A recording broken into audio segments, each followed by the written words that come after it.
Mapagpalang gabi sa bawat isa, purihin ang ating Panginoon na sa pagkakataon na ito muli tayo ay sama-sama dito sa programa ng Tinig ng Pag-asa.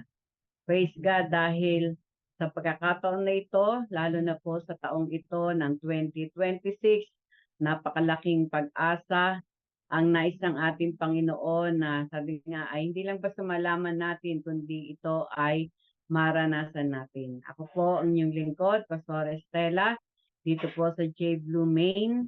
At ngayon po ay dalangin ko po na ang akin pong makakasama sa gabing ito ay naroon po na maranasan ang tunay na kapahayagan ng Diyos na nais niya na marinig ng bawat isa sa atin.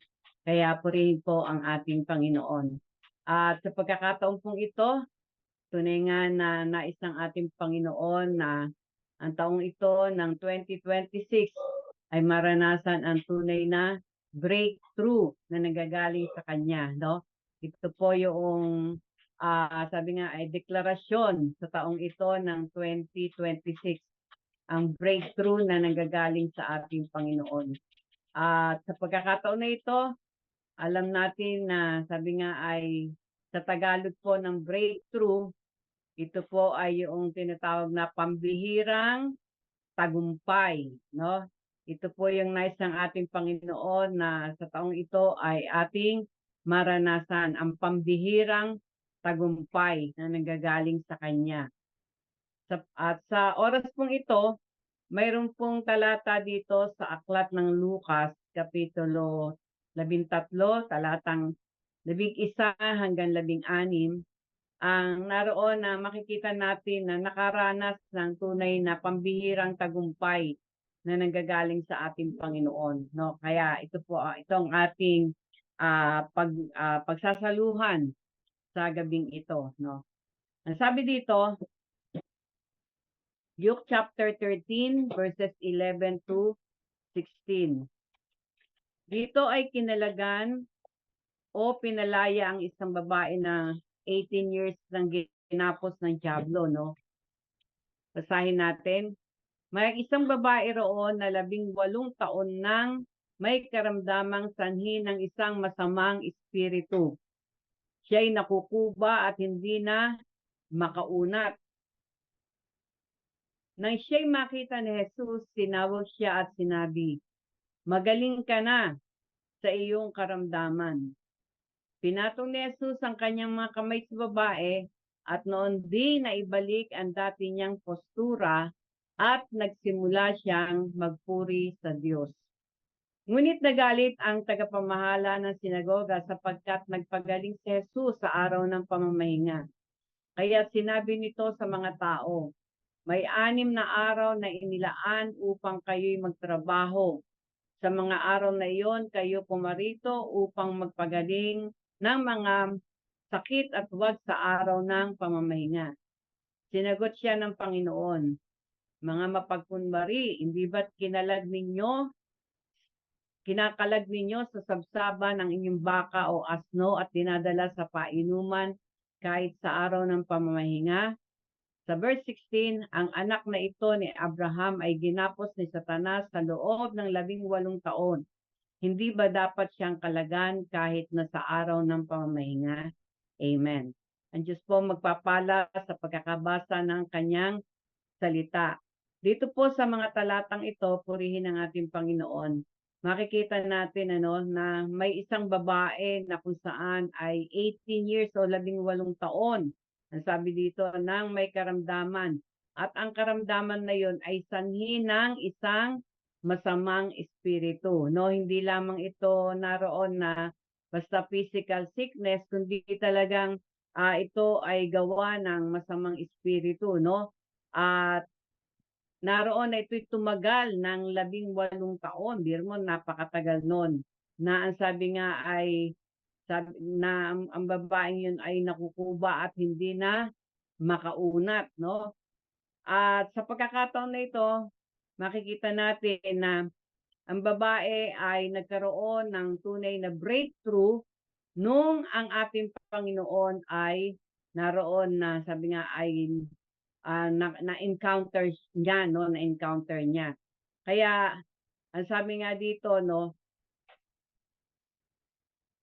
Una, sabi dito sa 1 John 3:8, ang nagpapatuloy sa pagkakasala ay kampo ng dyablo sapagkat sa simula pa ay gumagawa ng kasalanan ang dyablo. Sa verse, dito rin sa 3:8, kaya naparito ang anak ng Diyos upang wasakin ang gawa ng dyablo, no? At walang iba ang ating Panginoong Hesus ang tinutukoy dito. Ang nais ng ating Panginoon, talagang tayo makaranas ng kalayaan, no? Makaranas tayo ng breakthrough sa lahat ng aspeto ng ating buhay, sa physical man to, sa spiritual, emotional, financial. Ito po yung naroon na kalooban ng ating Panginoon. Katulad nga sinabi, di ba, sa John 10:10, siya'y naparito upang magbigay ng buhay at ng kasaganaan nito. Kaya sa pagkakataon na ito, no, makikita natin na ang babaeng yon, bagamat for 18 years siyang pinahirapan, pero nagkaroon ng pagkakataon na nakaranas siya ng breakthrough. At makikita natin paano man nagkaroon ng breakthrough ang babaeng ito. Una, sabi dun sa verse 12, no, siya na-encounter niya ang ating Panginoong Hesus. No po, yun na sabi dito sa 12. Nang siya'y makita ni Jesus, tinawag siya at sinabi, magaling ka na sa iyong karamdaman, no?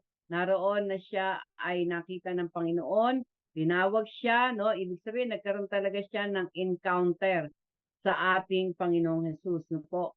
At makikita rin natin, ano, na dahil nagkaroon, sabi nga ay naranasan niya ang kapangyarihan ng ating Panginoon nung siya ay lumapit sa ating Panginoon. Kaya napakahalaga na sabi nga kapag isang paraan talaga para magkaroon tayo ng breakthrough sa buhay ay naroon na sabi nga ay talagang total surrender, total na paglapit sa Kanya, no? Paglapit sa ating Panginoon. Ibig sabihin talagang kailangan ma-encounter natin siya sa ating buhay. Dahil kung wala siya, wala tayong magagawa. Bago tayo magpatuloy, meron akong naroon na nabasa na kung saan ay tinanong sila, no, kung ano ba para sa kanila ang ibig sabihin ng breakthrough. Babasahin ko lang itong mga ibang sagot nila, no. Sabi dito, para sa kanya, ang breakthrough daw ay, sabi nga, it's when you realize what life is all about. It's when you experience Christ. It's when you live pursuing a purpose God has given you.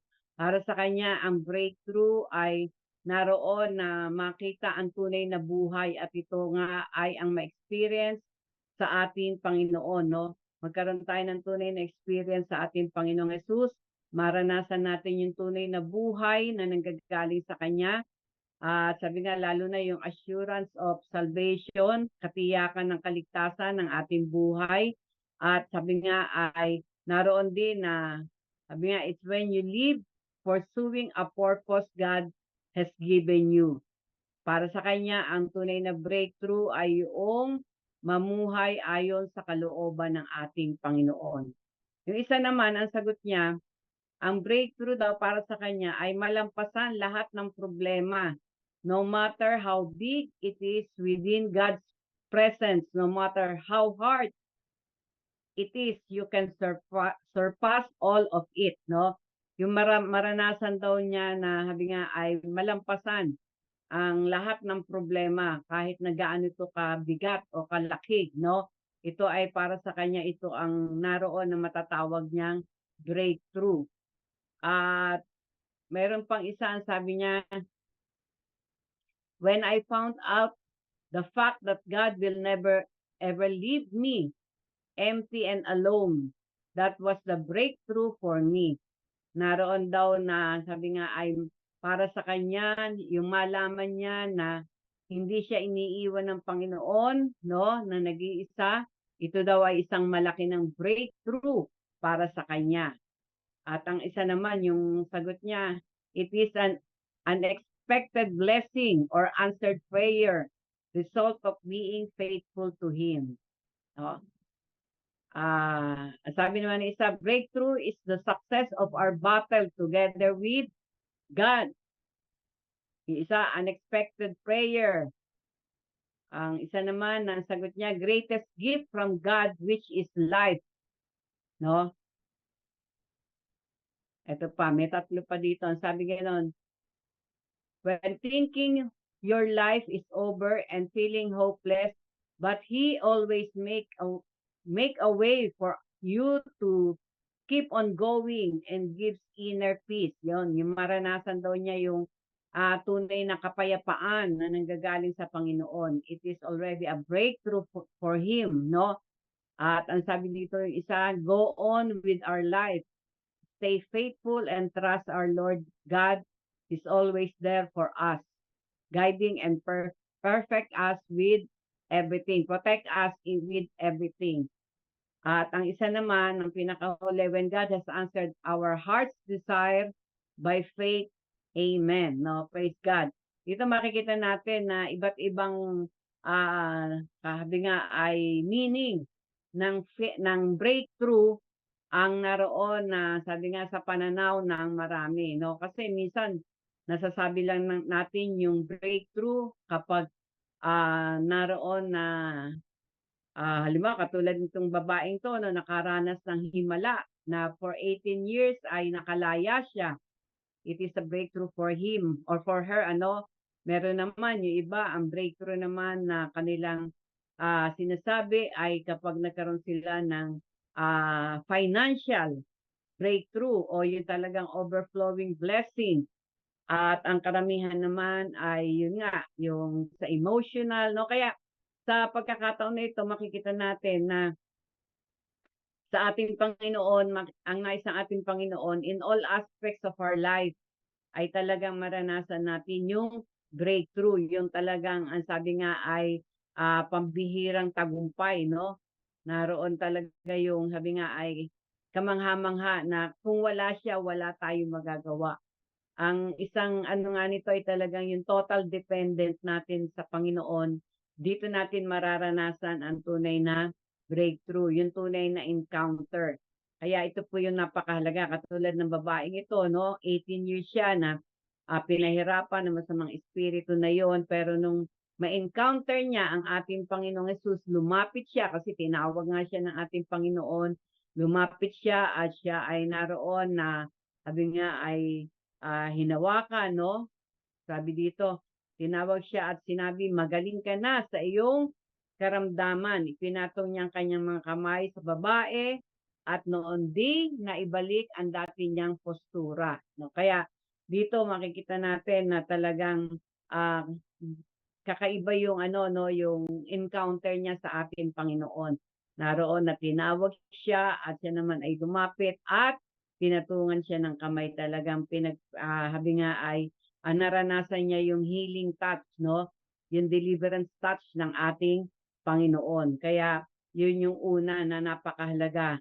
Kung nais natin talaga na sa taong ito ay maranasan natin ng breakthrough, magkaroon tayo ng tunay na encounter sa ating Panginoon. Hindi lang basta yung oo, narinig natin, no? Ang kanyang mga salita, pero ang mahalaga yung tunay na pagtugon sa kanya, sa pagtawag sa kanya, no? At dito natin mararanasan yung tunay na encounter. At sabi nga sa number 2, kailangan maging anak ng Diyos, no? Sa verse 16, na ang sabi nga ay kinonsider siya na anak ni Abraham, no? At sabi nga, at alam naman natin na kapag ikaw ay naging anak ni Abraham, no? Dahil ito yung lahi na kung saan ay tinawag at pinili ng Diyos, no? Mararanasan natin yung tunay na pagpapala na nanggagaling sa Kanya. Kaya sabi nga dito sa verse 16, di ba, sabi nga nun, ang anak na ito ni Abraham ay ginapos ni Satanas sa loob ng 18 taon. Hindi ba dapat siyang kalagan kahit na sa araw ng pamamahinga? No? Kailangan talaga na naroon na sabi nga ay maranasan yung tunay na kalayaan na nanggagaling sa ating Panginoon. At yun ang nais ng ating Panginoon bilang kanyang mga anak. Dahil, di ba sabi sa John 1:12, For as many as receive him, to them gave you the power to become the sons of God, no? Naroon na binibigyan tayo ng karapatan na maging anak ng Diyos. At ang tunay na anak ng Diyos ay may tunay na kalayaan na nanggagaling sa Kanya. And it is the, sabi nga, dakilang breakthrough yun, no? Kapag naranasan natin ang kalayaan na nanggagaling sa ating Panginoon. At dun sa pangatlo, no, sabi nga ay huwag tayong mawalan ng pag-asa, no? Naroon na sabi nga ay sa Galatians chapter 3 verse 14, ang sabi dito, ginawan ito ni Kristo upang ang mga pagpapalang ipinangako ng Diyos kay Abraham ay makamtan din ng mga hentil sa pamamagitan ni Kristo Jesus. Sa pamamagitan ng pananalig sa Kanya, ay matatanggap natin ang Espiritong ipinangako ng Diyos. Amen. No? Kaya sabi nga ay upang maranasan natin ang breakthrough, huwag tayong mawalan ng pag-asa, katulad ng tema nitong ating programa, no, na laging mayroong tinig ng pag-asa na nanggagaling sa ating Panginoon. At ang nais ng ating Panginoon na ang pag-asang yon ay nakabase sa ating tunay na pananampalataya. Dahil 'di ba sabi dito sa pamamagitan ng pananalig o pananampalataya sa Kanya, ay matatanggap natin ang Espiritong ipinangako ng Diyos. No? Kaya sabi nga po, ang isang tunay na breakthrough, ang pinaka-foundation nito ay yung tunay na pananampalataya sa ating Panginoon. No? Dahil sabi nga sa Hebrews 11:6, napaka-imposible na ma-please natin ang ating Diyos kung wala tayong pananampalataya. Di ba? Kung hindi tayo sumasampalataya sa Diyos, sabi sa Hebrews 11:6, hindi natin siya mabibigyang kaluguran. Sapagkat ang sino mang lumalapit sa Diyos ay dapat sumampalatayang may Diyos na nagbibigay ng gantimpala sa mga nananalig sa Kanya. Kaya ito yung talagang napaka-importante. Naalala ko yung babae na 12 taon na inaagasan, nakaranas siya ng breakthrough rin sa healing. Paano nangyari yon? No? Nandoon nangyari yon dahil lumapit siya sa ating Panginoong Hesus at by faith sa pamagitan ng pananampalataya, sabi niya nga mahawakan ko lang ang laylayan ng kanyang damit, no? Yung damit ng ating Panginoong Hesus, siya ay gagaling. Ganun kalaki, ganun kapangyarihan ang kanyang pananampalataya, no? At naroon nga na naranasan niya. Kaya napakahalaga na yung ating breakthrough ay sabi nga ay motivated ng ating tunay na pananampalataya sa ating Panginoon. Dahil ang sabi rin sa Mark chapter 9 verse 23, kung may tanong ni Jesus, mangyayari ang lahat ng sino mang may pananampalataya. No? Sa ibang version, no, walang imposible sa ating Panginoon. No? Kaya makikita natin sa Bible, lahat ng nakaranas ng breakthrough, no, na ito po ay yung mga tao na tunay na sumampalataya, nagtiwala sa ating Panginoon. Hindi sila nanangan sa kanilang sariling karunungan o kakayahan dahil sabi nga sa Isaiah, di ba, ang kanyang kaparaanan ay higit sa ating kaparaanan, ang kanyang kaisipan ay higit sa ating kaisipan.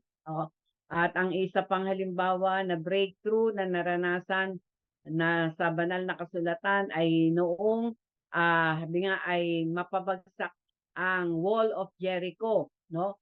Dito makikita natin na hindi sila gumamit ng mga piko o yung yung pampasabog ng wall na yon, no?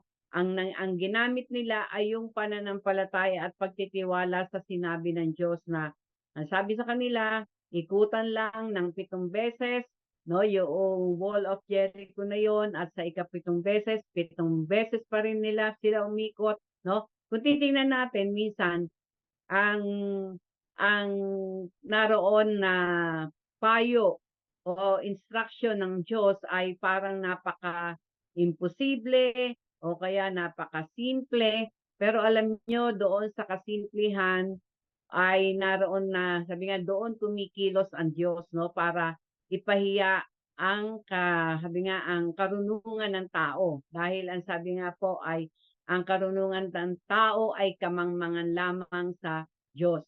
Kaya kung nais natin na sa taong ito ng 2026 ay maranasan natin ang tunay na breakthrough o pambihirang katagumpayan sa ating mga buhay, nais ng Diyos na sabi nga ay ah, naroon na sumunod tayo sa Kanya ng may buong pananampalataya. Obedience din ang napaka-importante, no? Na kapag narinig natin, kasi sabi sa Psalms 32 verse 8, I will instruct you and direct you in the way you should go. Siya ang magbibigay ng instruction. Siya ang magbibigay ng direction. At kung hindi natin siya kilala, no, ay maaring hindi tayo maniwala, no, doon sa matatanggap nating instruction at direction, no, kasi minsan yung pong instruction ng Panginoon parang napakasimple lang, napakadali lang, no, na para bang hindi hindi natin makukuha yung tunay na resulta, pero actually sa kasimplihan, no, ng instruction ng ating Panginoon, doon nagfe-fail ang mga mananampalataya, no? Pero ang nais ng ating Panginoon, kung talagang tayo ay nananampalataya sa Kanya, nagtitiwala sa Kanya, sumunod tayo sa Kanyang instruction at direction. At alam naman natin saan natin matatagpuan yung Kanyang instruction at direction. Ito ay sa pamagitan ng Kanyang salita, no? Kaya ito yung naroon na nais ng ating Panginoon na talagang pagbuhusan natin ng panahon ang salita ng Diyos dahil dito natin matatanggap yung kanyang instruction, no, sa ating mga buhay para maranasan natin ang tunay na breakthrough, no po. Kaya sa gabing ito, no, nais ang ating Panginoon na patuloy nating ipanalangin na mabuksan ang ating mga spiritual na mata, ng ating mga spiritual na tainga para marinig talaga natin, makita natin yung kanyang kaparaanan. Dahil sa kanyang kaparaanan, talagang naroon lamang natin mararanasan ang breakthrough, no? Kaya purihin ang ating Panginoon, no, sa taong ito, ihanda natin ang ating mga puso, no? Sabi nga sa 1 Corinthians, no, second Corinthians yata yun, ang sabing ganon, eyes have not seen or ears have heard the glory that I have prepared for you. No?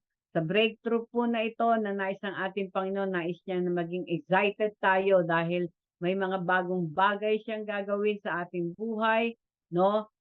Yung mga matagal na umaalipin sa atin, tayo bibigyan niya ng kumpletong kalayaan, no?